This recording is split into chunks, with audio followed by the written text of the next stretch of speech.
Hi hello friends, എല്ലാ കൂട്ടുകാർക്കും പുതിയൊരു റിവ്യൂയിലേക്ക് സ്വാഗതം. അങ്ങനെ നമ്മുടെ പ്രൊമോയിൽ ഒരു ഭാഗം കണ്ടിട്ടുണ്ടായിരുന്നു അല്ലേ, നമ്മുടെ ശ്യാമിൻ്റെയും അതുപോലെ തന്നെ ശ്രുതിയുടെയും പേര് അവരുടെ അതായത് ഗേറ്റിൽ ഇങ്ങനെ ശ്യാം ലവ് ഇട്ടിട്ട് ശ്രുതിന്ന് ഇങ്ങനെ എഴുതി വെച്ചിരിക്കുക കേട്ടോ. അപ്പോൾ വേറൊന്നുമല്ല, അത് അമ്മായിനും ആ കുടുംബത്തിനെയൊക്കെ കാണിക്കാൻ വേണ്ടി ശ്യാം ചെയ്തതാണ്. അത് നാട്ടുകാർ ഫുള്ളും ശ്രുതിനെയും ശ്യാമിനും ആ രീതിയിലാണ് കാണുന്നത് എന്ന് കാണിക്കാൻ വേണ്ടിയിട്ട്. അത് ശ്രുതി ലവ് ശ്യാം എന്ന് പറഞ്ഞാൽ ശ്യാമും ശ്രുതിയും തമ്മിൽ എന്തൊക്കെയോ ഒരു ബന്ധമുണ്ടെന്ന് നാട്ടിൽ ഫുള്ളും പാട്ടാണ് എന്നാ അറിയിക്കാൻ വേണ്ടിയിട്ട് കേട്ടോ. അങ്ങനെ ശ്യാം അങ്ങനെ എഴുതി വെച്ചിട്ട് അവിടുന്ന് ഓടിപ്പോ, അതായത് ഒരു ഇഷ്ടിക വെച്ചിട്ട് ഇങ്ങനെ എഴുതി വെക്കും. എന്നിട്ട് അവിടുന്ന് ഓടിപ്പോകുവാണ്. അതിനുശേഷം അമ്മായി പുറത്തേക്ക് ഇറങ്ങുമ്പോഴാണ് ഈ കാഴ്ച കാണുന്നത്.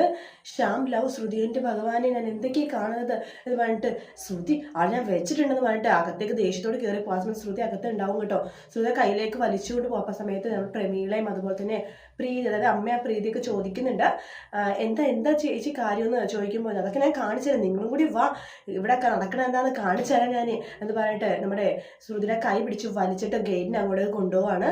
നോക്ക് എന്താണെന്ന് നോക്കെന്ന് പറയാണ്. ശ്രുതി പെട്ടെന്ന് എട്ടിപ്പോട്ടെ ഗേറ്റിൽ എഴുതി വെച്ചേക്കണം വായിക്കുമ്പോഴേക്കും ശ്യാം ലവ് ശ്രുതി എന്ന്.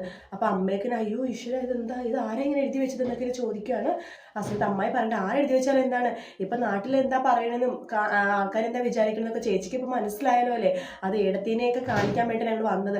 ഇത് കണ്ടില്ലേ കാണിച്ചു വെച്ചേക്കുന്നത്. അപ്പം നാട്ടുകാർ ഫുള്ളും ഇവിടെ ഇങ്ങനെയൊക്കെയാണ് വിചാരിച്ചേക്കുന്നത്. അതുകൊണ്ടാണ് ആ ശ്യാമോൻ്റെ മനസ്സ് മാറുന്ന മുമ്പ് ഇവിടെ കല്യാണം കഴിക്കണമെങ്കിൽ കല്യാണം കഴിക്കട്ടെ വെച്ചിട്ടാണ് ഇത്രമാത്രം ഇത് കൊടുക്കുന്നത്. അല്ലെങ്കിൽ ഇത്രയും നല്ലൊരു മരുമോനെ ഏടത്തേക്ക് ഇനി എവിടെ നിന്ന് കിട്ടാനാണ്, അന്വേഷിച്ച് പോയാൽ പോലും നല്ലൊരു മരുമോനെ കിട്ടില്ല. കണ്ടില്ലേ പ്രീതിക്ക് ഒരു ആലോചന കൊണ്ടുവന്നിട്ട് നമ്മൾ നടത്താൻ നോക്കിയപ്പോൾ എന്തായി, അവസാനം അവർ പണവും നോക്കി പ്രീതിയുടെ കല്യാണം മുടക്കി പോയില്ലേ.